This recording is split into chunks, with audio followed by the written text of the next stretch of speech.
What's up, everybody? Welcome to another episode of the Community Farm Alliance podcast. I'm your host for the Blacker Berries series. My name is Vaughn Barnes, and I have with me today the queen of Shively Growing, LeTicia Marshall of Bearfruit Grow. What's good? What's going on? What's up? Man, hey, just another day in paradise out here in Jefferson County. Please tell me, what is Bearfruit Grow, and how is that helping the community out right now?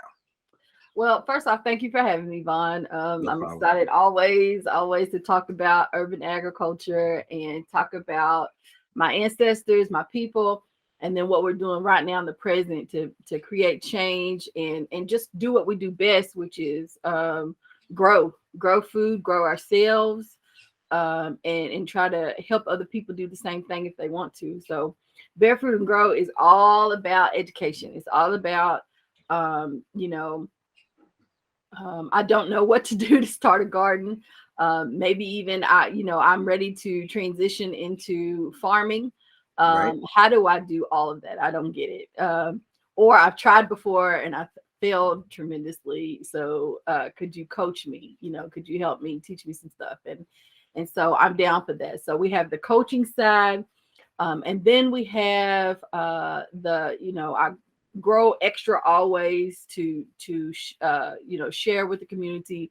Or I tried to grow everything that I can think about that is edible, and that's very common for people. So we have tomato plants and cucumber and zucchini and all those different things growing right now in a greenhouse.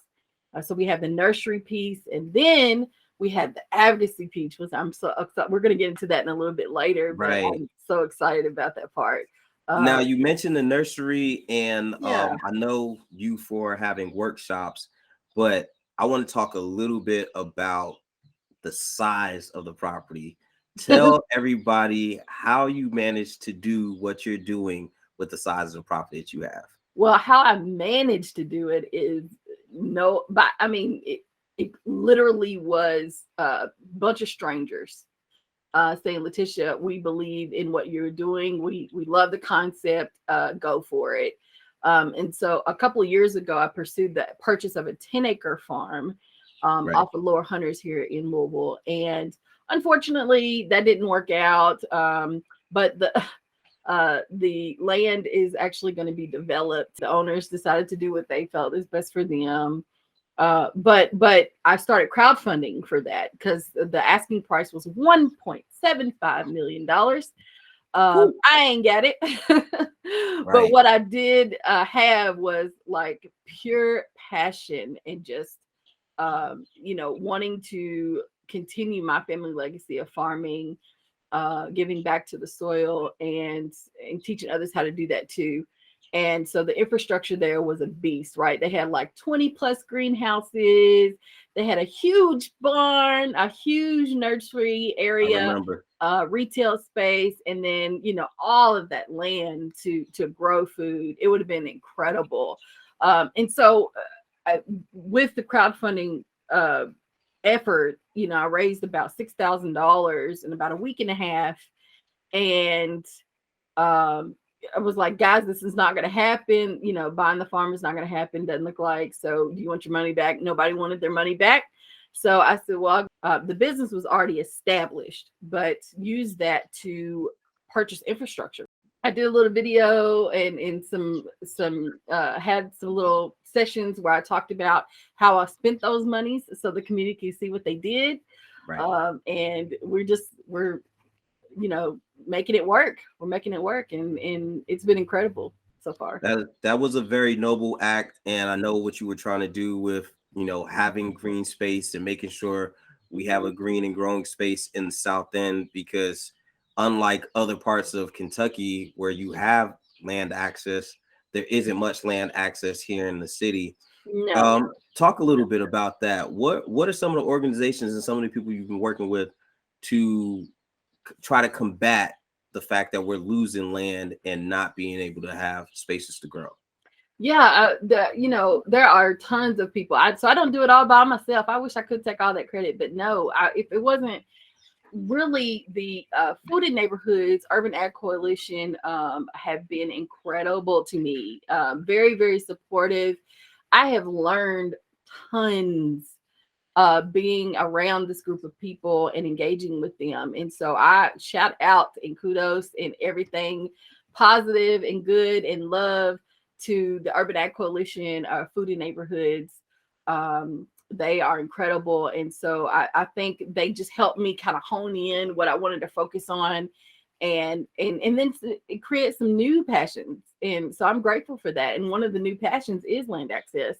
I knew that being in an urban area in the city versus being in rural Kentucky, which is where I'm from, I knew that land, finding 10 acres or even 2 acres Right. in a highly urbanized area was going to be hard.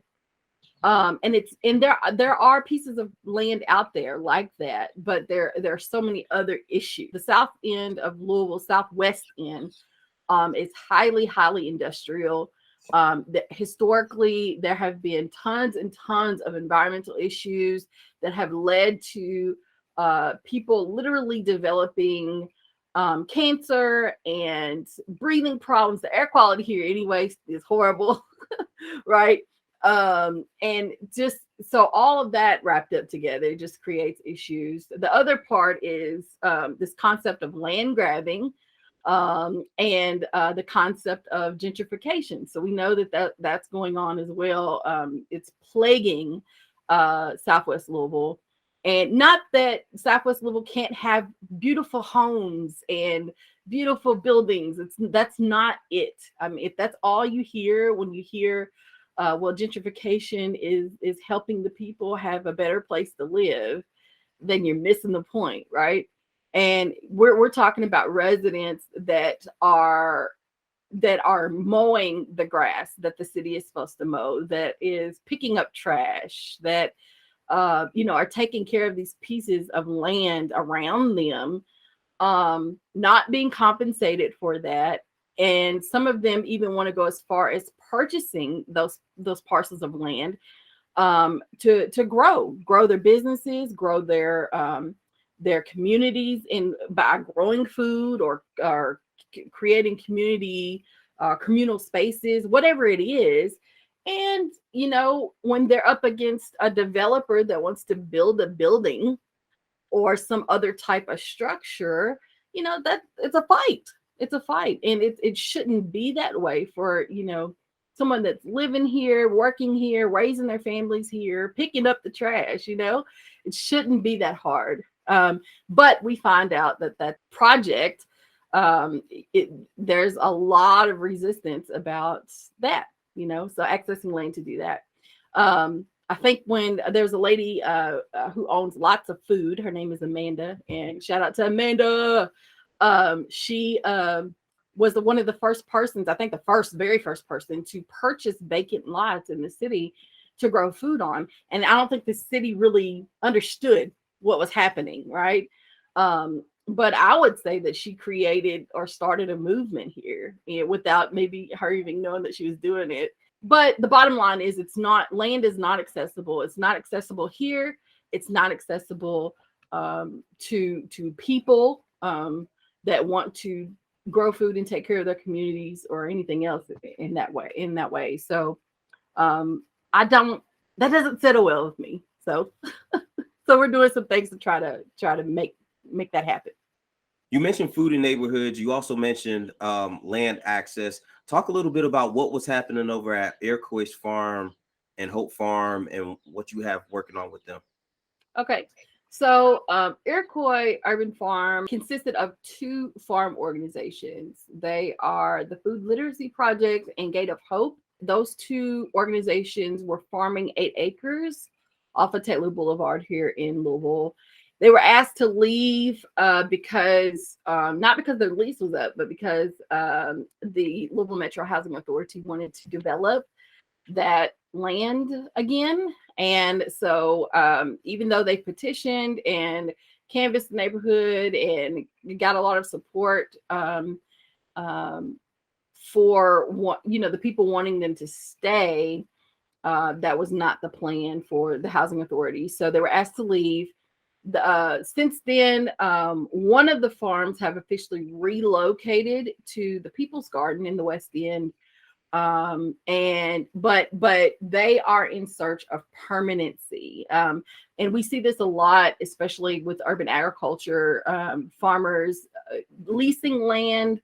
The landlords are not honoring those leases. And so they have to leave.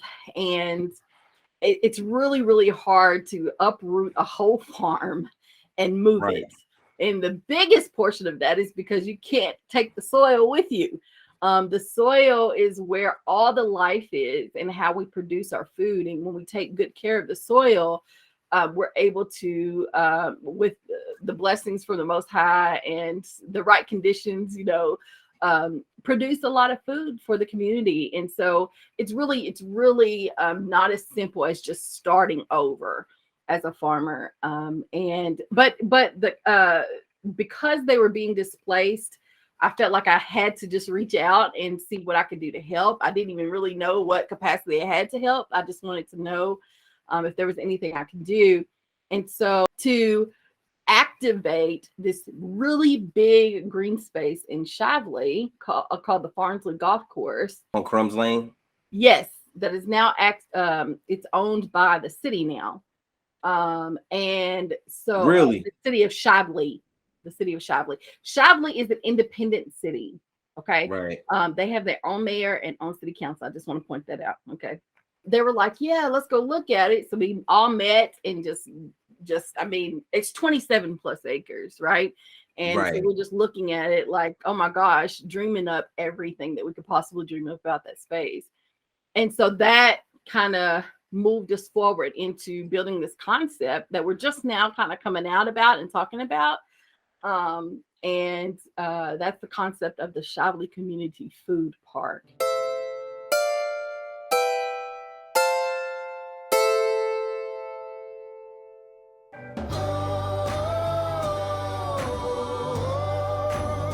Did you know that CFA is a nonprofit organization that supports family farms, equity work, food access, and policy work across Kentucky?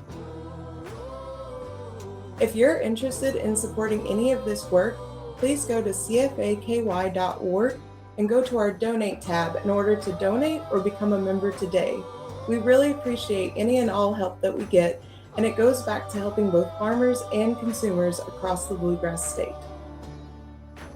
For more information, go to www.cfaky.org. Once again, that's www.cfaky.org. Thank you. And now back to our show. And we've presented this proposal to the Shively City Council and the mayor. And now we're in the process of, and they received it well. There's no hard no's or hard yeses. I think they're waiting to see what else we're going to do, or if we're just kind of, just talking and blowing smoke. But the idea is that initially that the two farm organizations would activate the soil on 10 acres of that 27 plus of the golf course. And then the rest of the space could be used as for multi-purpose reasons, right? So we're thinking a splash park. We're thinking kind of like an amphitheater, kind of like Iroquois, but we would love to expand the Shively Farmers Market and move it to that location. There has been some discussions here and there through the grapevine that the city and the library wanted to move maybe there, but that's been over the years. I don't know how true that is now. Right. So we tried to figure out a way to meet them where they were based on the information that I knew and some others shared. But also, we need to meet the community's needs as well. Shively no longer has a Kroger, no longer has a Save-A-Lot, no longer has any other grocery stores in the area that sells produce, right? And eggs and milk. They're closing the Walmart off of Greenbelt April 22nd, which is about 4 miles away from the city limits. So we have nothing, right? One big Kroger about 6-7 miles down the road that is supposed to service Southwest Louisville. So, or South Louisville mainly. But So what are we going to do? What are we going to do? Well, Right. we should let farmers farm that land. It's only being mowed. There's no activity really. There may be like a soccer practice or something like that on there, but it's not being utilized. It's just being mowed. So It's why a not? shame how much space that place is, and like you said, they're closing everything. I remember when they closed that Kroger Mhm. on 7th Street, and I was like, whoa, if you close that, the next closest place is where? And then they open the new one, but that's still not Yeah. close for anybody within, No, one of the community meetings that we had about the Charlotte Community Food Park, one of the residents is epileptic, and he has to ride his bike most places. He can't drive a car. And so, I mean, I think about our community. A lot of the community here in Shively are veterans. They're older. Um, yeah. So if we had some farmers here that farmed and then offered community supported agriculture, CSA options to, you're just coming right down the street for the most part and picking up your box of food, or we're working on delivery, being able to deliver to this area. So a lot of cool things coming out of that. Now you mentioned the farmers market, and Yeah. a lot of people know if you want to get into Shively, you know who you got to talk to. You got to talk to Miss Marshall. Tell us about how that started. Oh gosh, thank you, but no. So the Shively's always had or not always, but before I came on last year, they had a farmers market. Really? And a lot of people just didn't know, but they did. But I co-manage. I don't do it all by myself. I co-manage with Andrew Goodman, and he is a rock star. He also manages the community garden. I've just helped support him with revitalizing that garden last year. So we got it. I was able to apply for a grant, and I had access to apply for a grant through Louisville Grows. We worked on that together, got the grant, and so we were able to revitalize that. I donated some things from Bearfruit Grow and got it up and going. I mean, it's been great. So we produced, I think, 200 pounds of food out of that community garden space. But he's incredible, and so we've been working together to run that market, and we'll open this year. So we're back. June the 11th is the first day. If we've been taking vendor applications since February, so please hit us up at shivelyfarmersmarketky@gmail.com if you'd like to be a vendor this year. At the market, we're looking for all the farmers, all the homesteaders, everybody that has excess. If you have excess food that you would like to try to sell at the market, maybe you've never sold before, that is cool. Call me, hit us up in an email, and let us talk. Let's talk about it. What is some of the or can you talk about some of the people that have been at the market and some of the things that they've brought to the Shively area? Yeah. So I mean, of course, we got our farmers, right? Everybody's like, I don't want a farmers market that's not really going to be a farmers market, and I agree.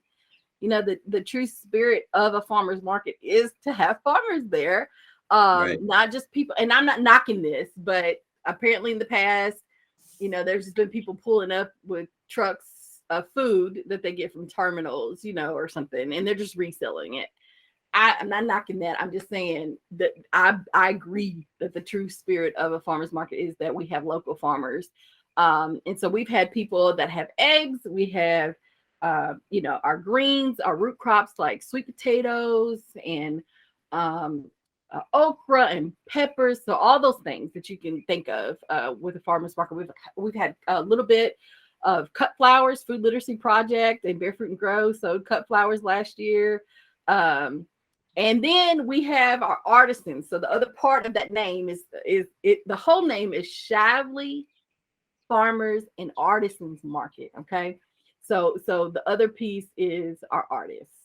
We want all the crafters, all the dancers, all the painters, all the drawers, the candle makers, all the beauty products, all of that. So whatever you have, we had somebody selling like the customized mugs and glasses and champagne flutes, Right. and I mean, a little bit of everything. I just love walking around and seeing all of that because there's so many gifts in the world, and people are so talented in so many different ways. So we love to display all of that. Now, you use the phrase for the organization Food Literacy Project. That makes me think of Little Big Farmer. What? Oh, excuse me, I said it wrong. That's okay. Little Big Girl Farmer. Little Big Girl Farmer. You gotta say Little Big Girl Farmer, and we gotta talk about her. Sure. Why is it so important for you as a mother to teach Little Big Girl Farmer what it's like to be in the space and grow, and what's the importance of it? Well, so my Little Big Girl Farmer is 6 years old now, and I had her in the garden when she was 2.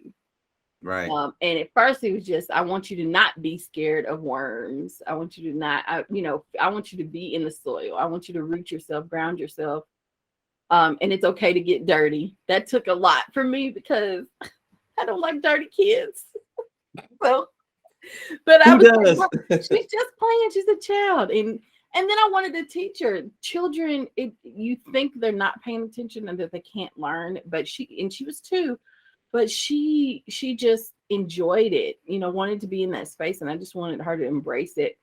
Naturally, she enjoyed it. But I also wanted to challenge her to use, so instead of calling the earth dirt, I wanted her to call it soil, because there is a difference.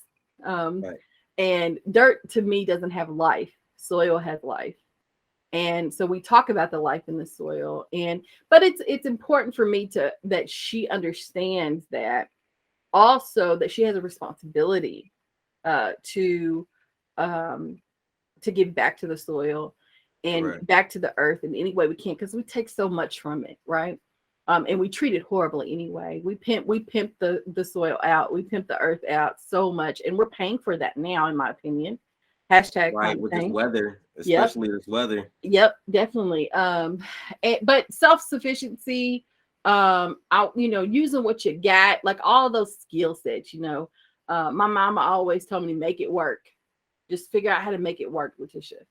And that's I want to teach her that skill. Like, it's not easy all the time, and you have to think outside the box. It's good exercise for your brain. What could I do with a bowl? Could I grow food in a bowl? Yeah, you can. What do you need to do? Poke a hole in it, is what she used to say. Poke a hole in it. I said, yes, that's all you need is to poke a hole in it. And then what do you need to put in the bowl? Soil, right? She no longer said dirt. No dirt. So those little bitty things just make me feel some kind of way, right? But she knows how to grow. She knows when to harvest. She knows when not to harvest or what not to eat. Kids put all kinds of things in their mouths. And so if we're outside and I point to her, I'm like, that's a pea. You can eat the leaves, but do not eat the leaves of tomato. Yucky. That's how I talk to her. She said, no tomato leaf, no tomato leaf. And I said, that's right. But you can eat the pea leaf. That is important to me. So it doesn't matter how old or how young, I think everyone can learn. But she has just been incredible to watch.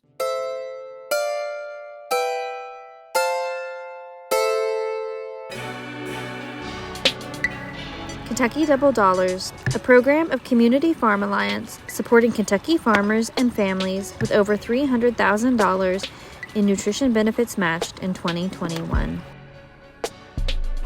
For more information or to find a location near you, visit www.kentuckydoubledollars.org.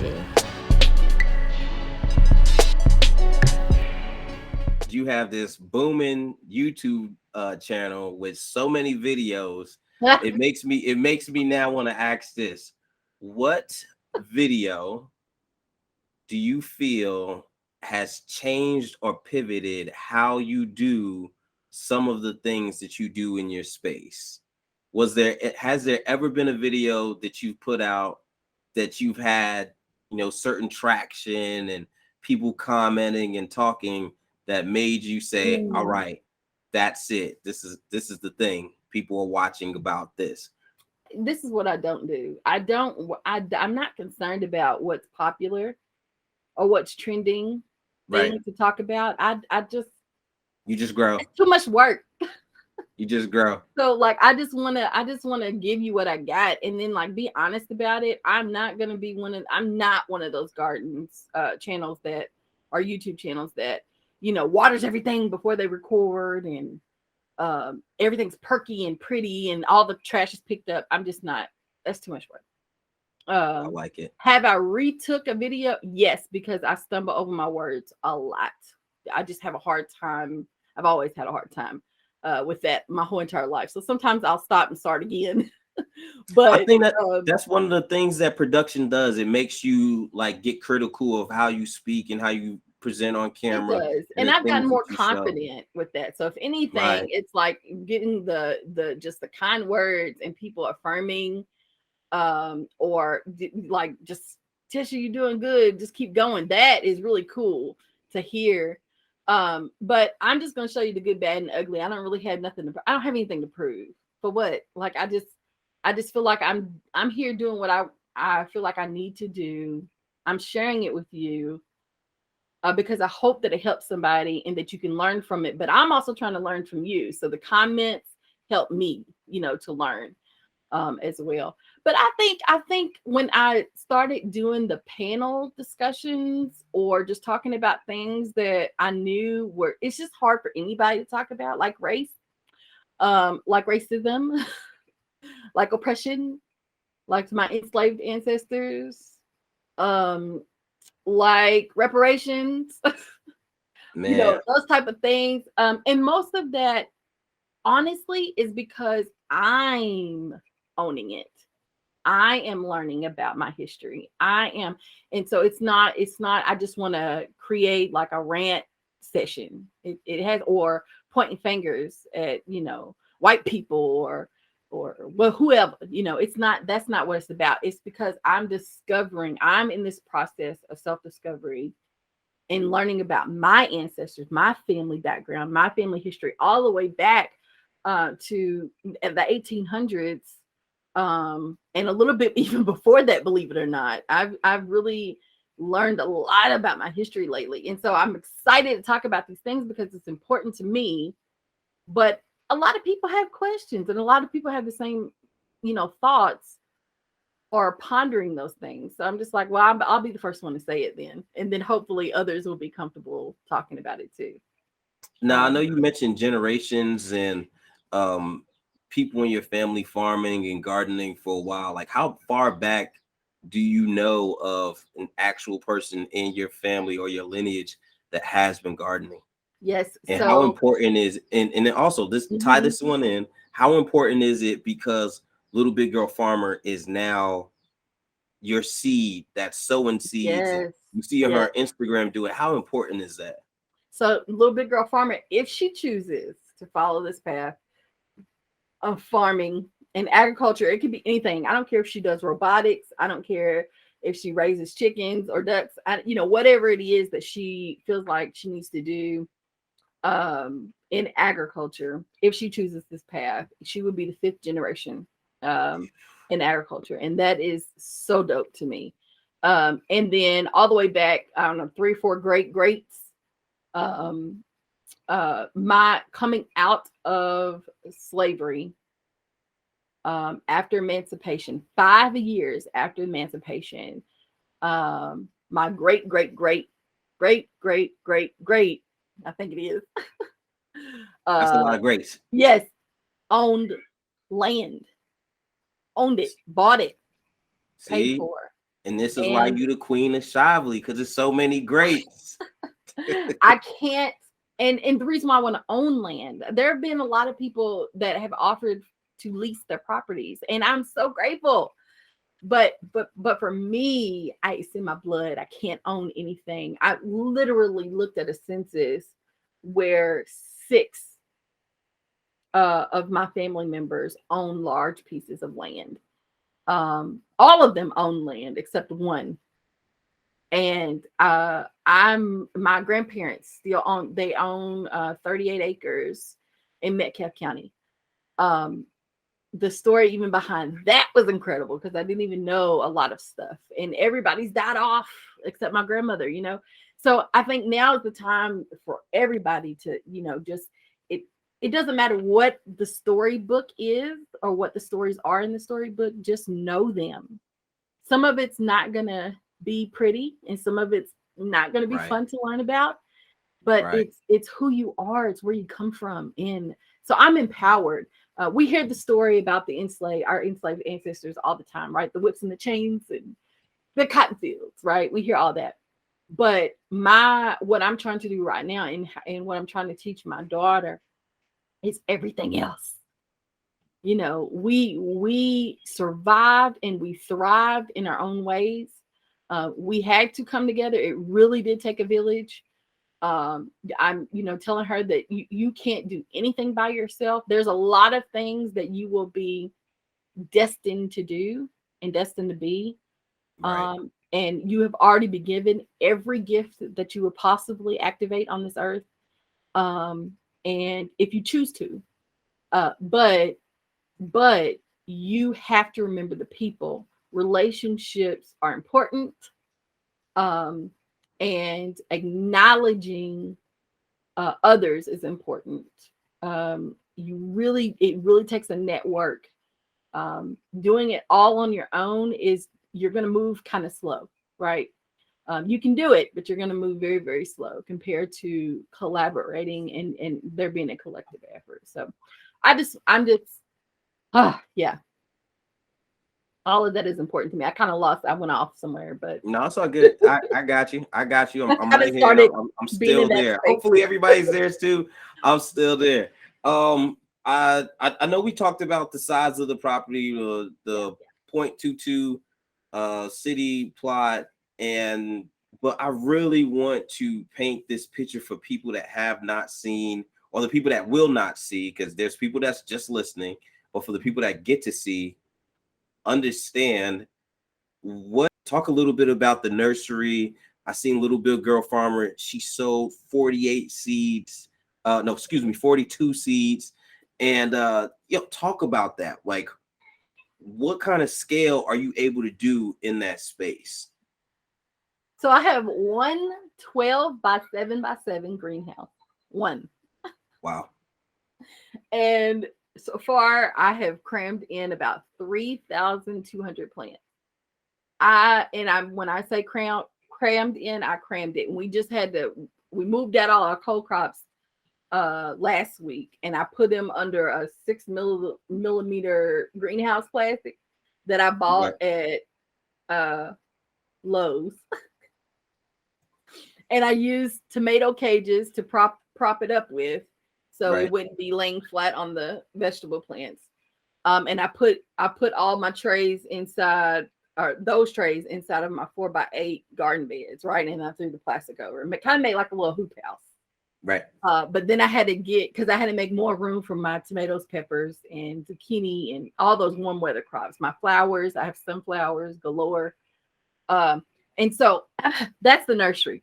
I have grow space in my basement as well, but that's even though I start all my plants in here because I can get them to germinate quicker than I can outside. So I start them in here, but then I eventually have to move them out because I also have a microgreens production that I've been doing since the fall, winter time. And so I need all my grow space for that. So it has been something else to juggle with such a small space and limited resources. But it can be done.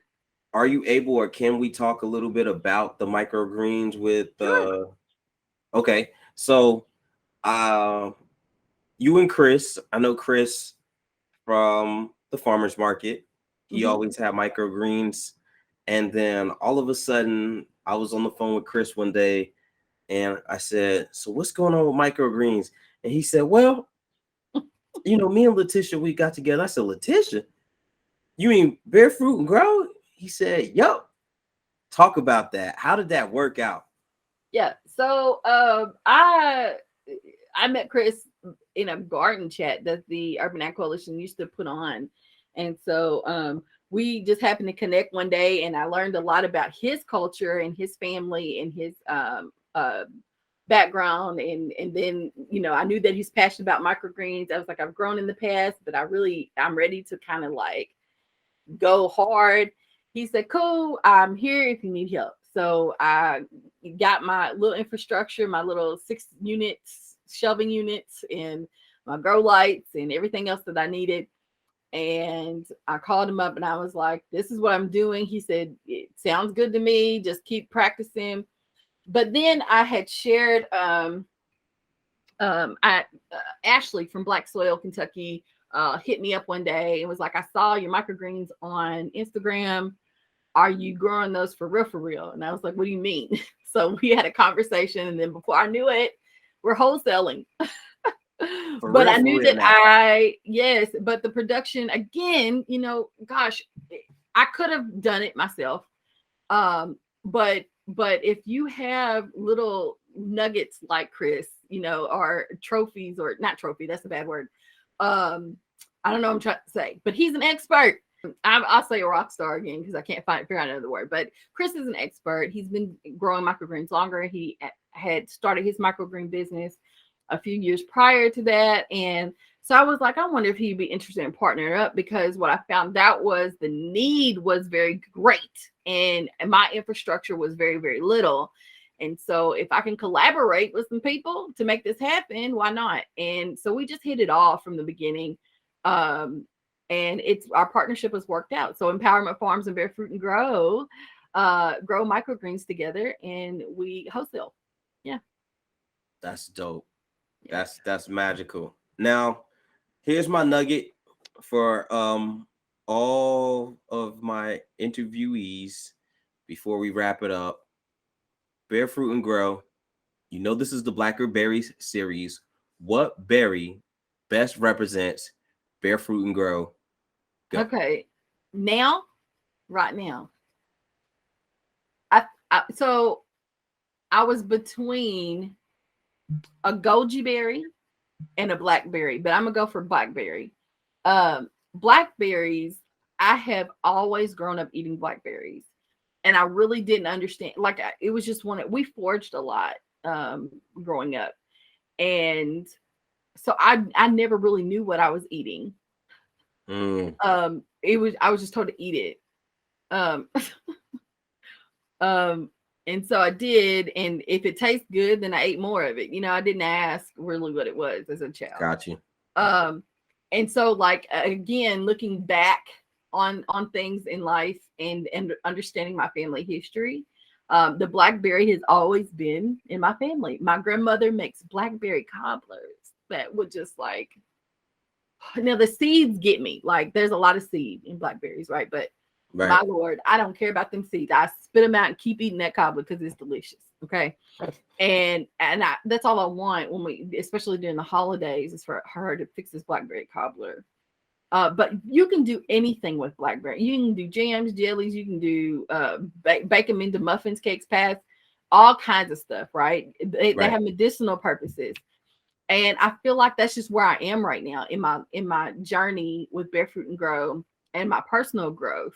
It's like I'm liable to just talk about anything, experience pretty much anything, expose myself to pretty much anything, because I'm just hungry right now for knowledge. And so, like, all my books that I'm reading right now, I have tons of things.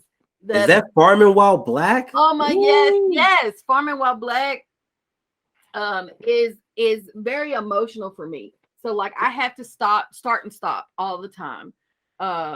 Leah Penniman is an incredible. This is like literally a blueprint to Soul Fire Farm. Okay, if you want to know how to set up a farm, grow, learn about your history, and Black history is American history.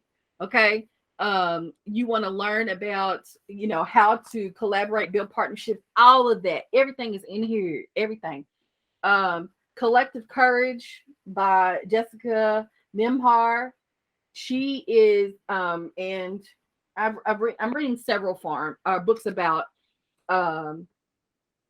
This is called Freedom Farmers, but about collectives or cooperatives. Okay, so cooperative economics, all those things. So like our people worked in collectives. You know, we just didn't do stuff by ourselves. We had to survive. Right. And all of those things about systematic racism and all of that is maybe a different conversation. But I've just been immersing myself in these books. The Color of Food, Black, White, and Green. I just started this book, so I haven't gotten very far. But I just read one. Oh, I don't have it on me. But I just read it in 3 days. It was about 140-page book, but I just couldn't put it down. So I think the blackberry goes through all kinds of transitions, right? It has to go through the growth phase. It has to die and then regrow from the soil again every year. It has to there's a phase where it's not so good to eat, right? You have to wait for the right time for it to ripen, but you might miss it. Okay, so like if you wait a couple of days and you think you're going to get that fruit, it might be gone. And that's even a lesson, right? It's Right. like we have to jump on all the opportunities that we possibly can, even if we're not prepared or think we're in the right season, right? And then Right. if it works out, great. If I get the berry, great. If I don't, then it blessed somebody else, and I'm going to celebrate that and not be discouraged by it. So that's kind of where I am right now. I'm a blackberry. That's a good one. That's a good one. Well, are there any other closing remarks that you may have? No, I just thank you for the opportunity. Community Farm Alliance, thank you so much for seeing something in Vaughn and letting them reach out to all of our farmers here in Kentucky. Stay tuned. There's a lot going on. The Urban Ag Coalition has a lot going on. We are making moves. The How To Fest is coming up. If people don't know about it, at the main library, May 14th. I'm presenting there on how to grow microgreens. Little Big Girl Farmer, I'm trying to get her to be there with me to teach the people as well. So we'll see. Are you going to wear the nice earrings again? Because you really like these earrings. I see you popping over there. I see you popping with the sunflower earrings. I said, okay. Thank you so much. But yeah, we're just moving. Stay tuned. I'm on Instagram, Bearfruit Grow LLC. I'm on Facebook. Email barefootgardening@gmail.com. Have a website, barefootandgrow.com. Just keep up with us, and we'd love to know what's going on with y'all. So always reach out. Never be scared to reach out and let Bearfruit and Grow know what's going on. LeTicia, it's a pleasure. Of course, we're going to see each other around in the city. Sure. Thank you so much for coming up here and having this interview. And for everybody that is listening, please follow her. Please go check it out. Please check out Bearfruit and Grow LLC on Instagram. Little Big Girl Farmer is like low key my fan my inspiration. I love for my daughter to be in the garden and in around the animals the same way. So there's a spirit there for us. But for everybody, I'm gonna say peace, and always remember, change starts from the ground up. See y'all. We out of here.